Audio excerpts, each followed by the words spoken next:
What's going on, everybody? This is Chris Classic dropping a couch vlog as my AC cuts on. I'm back home. Family's back home. We spent time with family, celebrating my niece's birthday and everything. We was in that Lone Star State, and it was very fun, very memorable, very interesting as well. I'm back home, so I'm here with you guys, my family as well. Nobody tells you that God loves you, Christ loves you, and I love you as well. I'm praying for you guys. I know that you guys are praying for me, and I appreciate that. Make sure you subscribe to the Take It Home podcast, where I talk about professional wrestling topics and I do matches as a professional wrestler of 13 years, Classic Alpha. Make sure you also subscribe to C3 Ultimate Wrestling. That is me and my wife's professional wrestling company that we will be getting back August 30th, the 11th hour. Make sure you get your tickets. It's in Dyer, Indiana, Harold's private venue.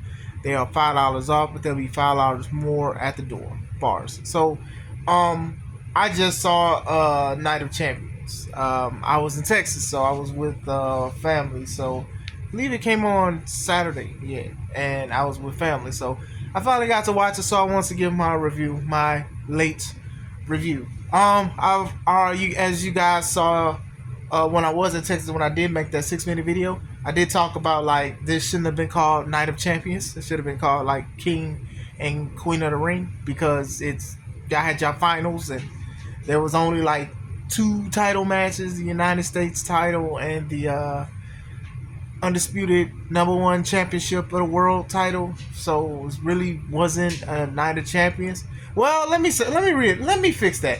They actually had the champions there. You know where they was at? They was in the crowd, dancing and holding up their titles and stuff. So it wasn't even like they wasn't there, or they didn't make it, or something happened with a flight delay. They literally was there. And I know they had like SmackDown and stuff. I didn't watch SmackDown. I am going to watch some of the segments, especially Punk doing the Thugonomics, the Punkonomics. But anyway, it was not Night of Champions. It didn't feel like one, even after watching the main event.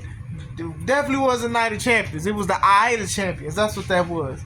But it was not Night of Champions. Now, I'm going to try to remember the matches in order. If I do not, please forgive me. I'm going to remember the matches, but they may not be in order. Okay, I didn't have no notes. I didn't write nothing down. I'm going off the dome. First match, King of the Ring finals, Cody Rhodes versus Randy Orton. I think that both guys, they did great. Great opener. Both of them teasing intensity and like having the edgier stuff. I did like that they were incorporating Randy's back injuries and surgeries and stuff. So Cody started working on that. Then eventually Cody started working on his leg and stuff like that. Cody did a couple cutters and things like that, and then Randy eventually gained an RKO. Randy was about to go into that dark place with the punt twice. One time he stopped, and the second time Cody moved out the way. Randy went to his old ways with the chair, and then when the ref took the chair, he took the turnbuckle off. Then it was a sequence between him and Cody about who's going to use the corner spot, but then Cody pushed Randy basically into it, and then he took a crossroads 1, 2, 3. During the match, people were happy and cheering for both guys, and then eventually people were cheering more for Randy than Cody. The yay boo, especially with the punch exchange. The match was solid. I feel like it had like a old school feel to it. Cody winning, I don't think a lot of people were shocked. Randy Orton has never won the King of the Ring tournament. He's never won it. Last year he was the runner-up, and now this year he's like the runner-up. So some people feel a certain way about it. They feel like Cody is being over-pushed and being like pushed to the moon. I always felt that like the way they were doing things with Cody, that whoever beat him, he's probably going to beat them back to get the title. So he goes against Cena at SummerSlam if Seth doesn't cash in, which I doubt he will during this time. Still, I do think that Cody will beat Cena unless Seth has something to do with it, which will probably happen, low-key. Who knows? Like I said, some stuff has been predictable. Some stuff has been unpredictable when it comes to that. Am I personally tired of seeing Cody win everything?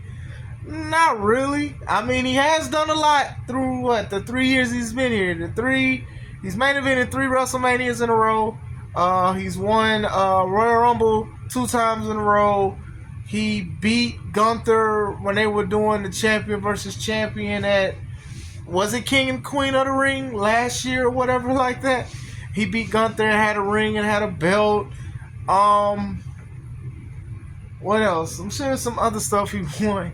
But I'm not really tired of it. I can see why people are frustrated with it because they're like, man, this dude has won a lot between him coming back. And I'm just saying a lot of wrestlers will kill for the kind of contract that he has. I will say that. I mean, the guy still sells merch. A lot of people love him. They um, sing his songs and stuff. He could be corporate, not on his dime, but just it might be what TKO like. I mean, the guy is doing very good. You know, I remember I made a video about him, not calling him the face of the company. You can say he's the hottest thing right now for the most part. I wouldn't say he's the face yet. I will wait a little bit longer to say that, but we'll see. I believe the second match was Rhea Ripley versus Raquel Rodriguez in a street fight.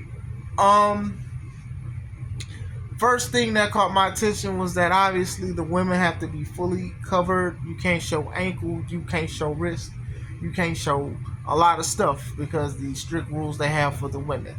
Now, with that being said, both of these women had on all black and they only had like a little color to see the difference. I mean, Rhea's hair is black, Raquel's hair is black, one's hair a little longer, but still, it's just like at one point I got confused on who was doing what. Like I had like looked at Raquel had beat up Rhea, and then I looked down on something. By the time I looked back, I thought Raquel was on top doing a drop kick, but it was Rhea.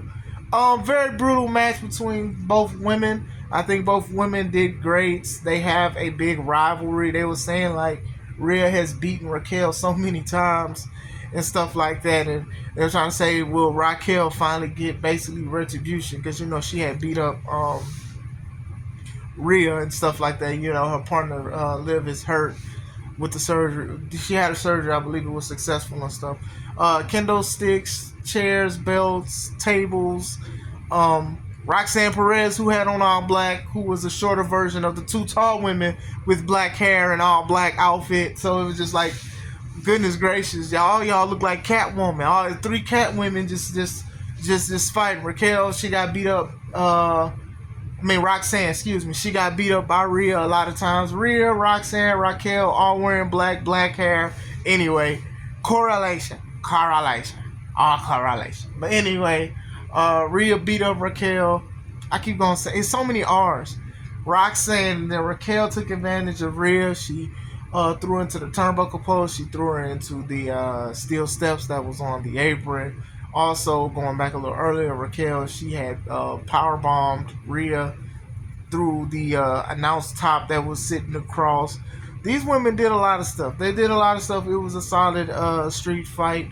The end came when Rhea did the riptide to Raquel off the table that was on the top rope. Didn't look impressive. I mean, we've seen her do a lot of riptides off the ropes and stuff, so adding the table to it really didn't make it special, but still she won. Solid match. I wouldn't have been mad if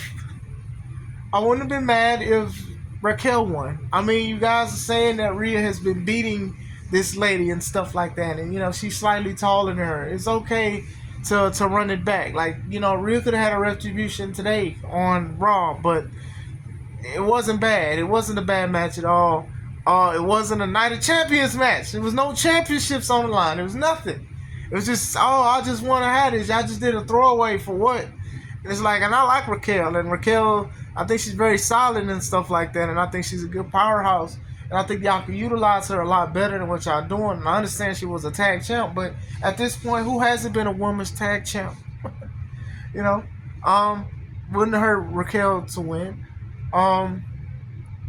Believe the next match was Karrion Kross versus Sami Zayn. Solid match between these two. They were showing that like Karrion tricked Sami into having this match at Night of Champions. Both of them were good. It came to a spot where Karrion was like, "Hey, I want you to say I'm right. I want you to say I'm right. I want you to say I'm right. Now I know a lot of people have been using like theory and certain things about Karrion Kross, saying, hey, he's helping other people win and stuff, and he's doing stuff, and he's quote unquote right. But I'm still trying to buy into what he is and what it does and what he represents. Like, I like the promo he did when he quote unquote went off script. I like certain things about it. Seems like a nice guy. But I'm definitely trying to see like what's the end goal.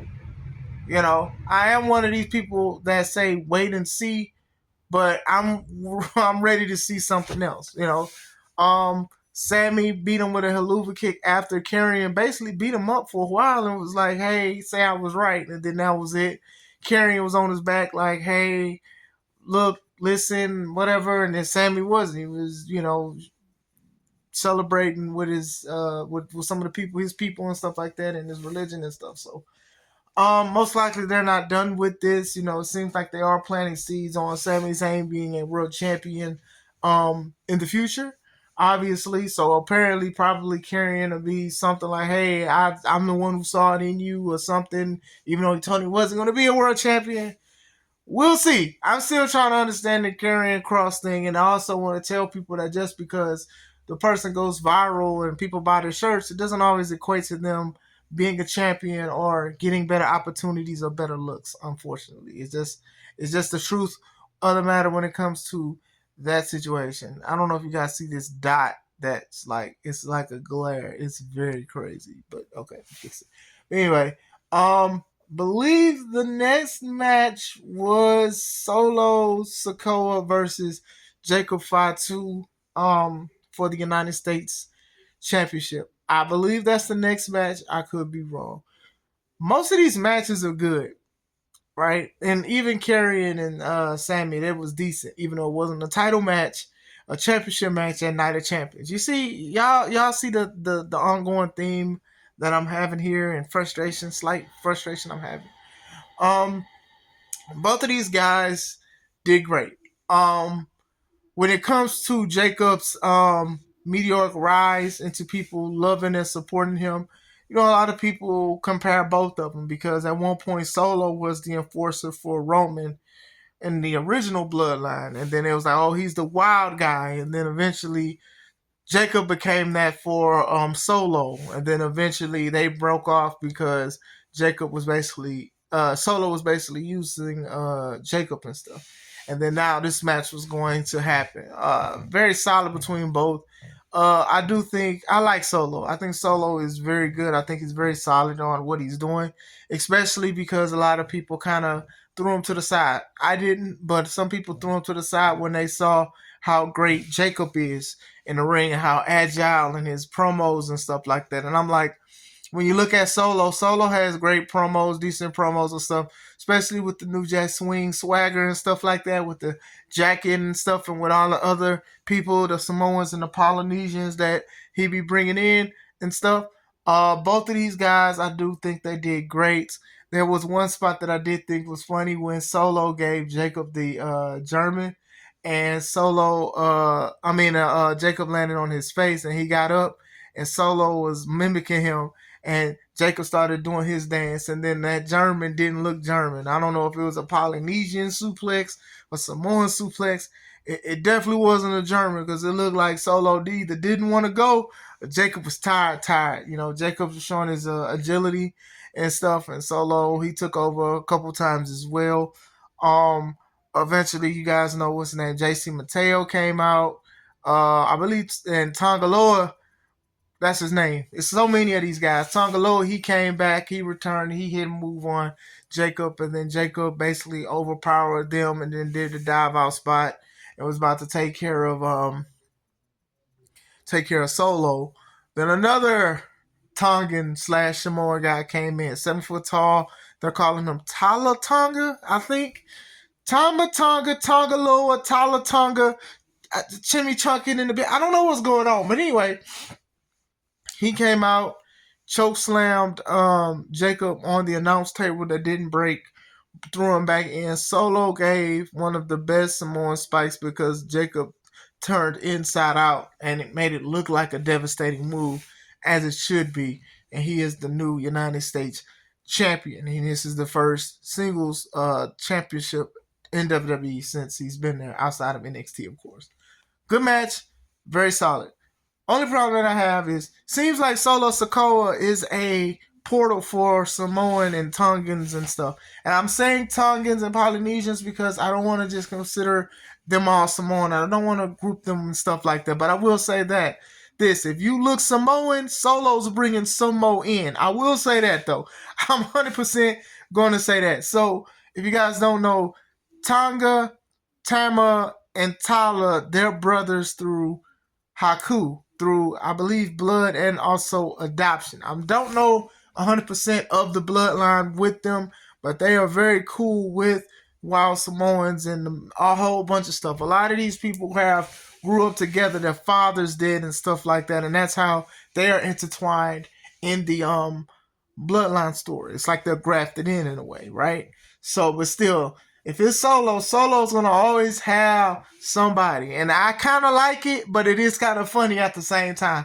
Nowadays, you'll probably look at a Solo match on a PLE and be looking at the entrance or looking at who's gonna come from under the ring because somebody's coming in. Zilla Fatu, Maga's son, he's not signed to WWE, and to my knowledge, and who knows, he may be up next to show up. You know what I'm saying? So we'll see where it goes from there. I do think that Jacob and Solo are going to have a good feud leading into SummerSlam, and maybe even after that. I think they've done a great job with that. So I will say that. Next match is Jade Cargill versus Asuka for the Queen of the Ring, the finals. Jade came out looking like Storm. Asuka came out looking like how she always looks. That's not a disrespect to her.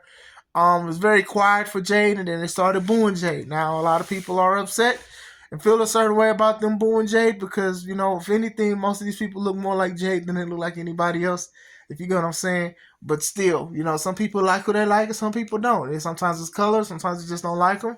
Some people did cheer. So, you know, we're going to sit and say, like, people can like who they like, you know. Very good match. Asuka played the veteran in it and even targeted Jade's knee. Jade has improved, but I do think she does need to work on a few more things. I do think that the grace period of certain stuff is like you should know to do better. I'm going to go in on that near the end of the match. I think they both did great. A lot of reversals, some powerhouse stuff. Asuka being the vet, working the leg and stuff like that. You know, Jade showing feats of strength, like picking her up, like sitting up with her on the shoulders for the power bomb. That was pretty cool.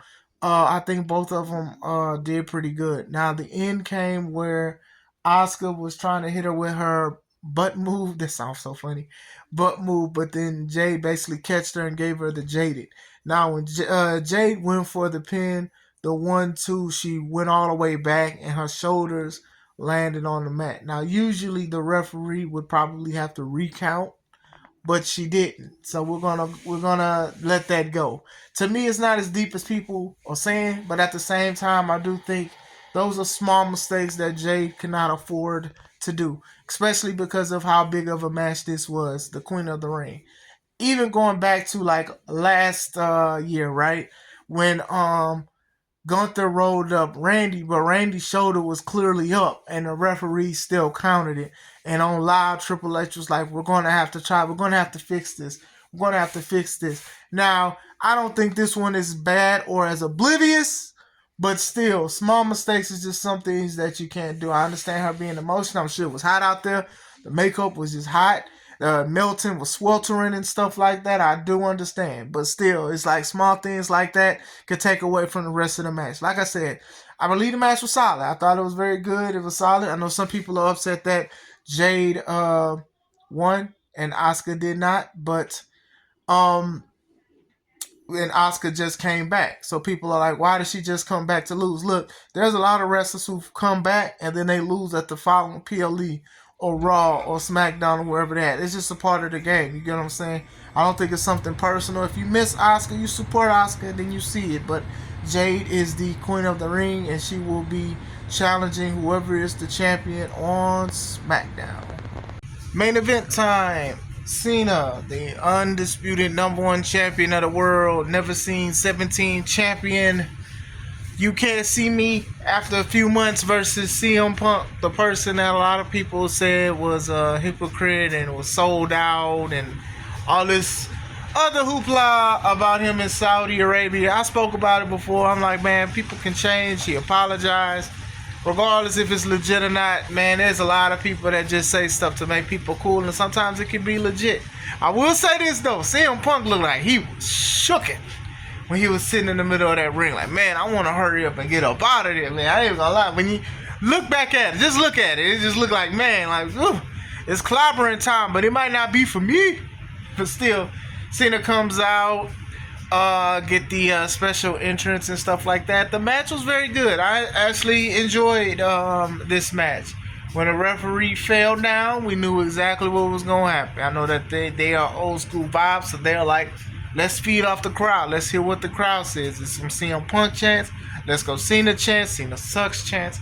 It was a lot of stuff. I think that the match was very good for what it was. When that referee got knocked out, Seth Rollins' music hit. And then here come him and the Applebee's workers and the Bronze. Bronson Reed and Braun Breaker. And he gave him a signal and they started beating up CM Punk.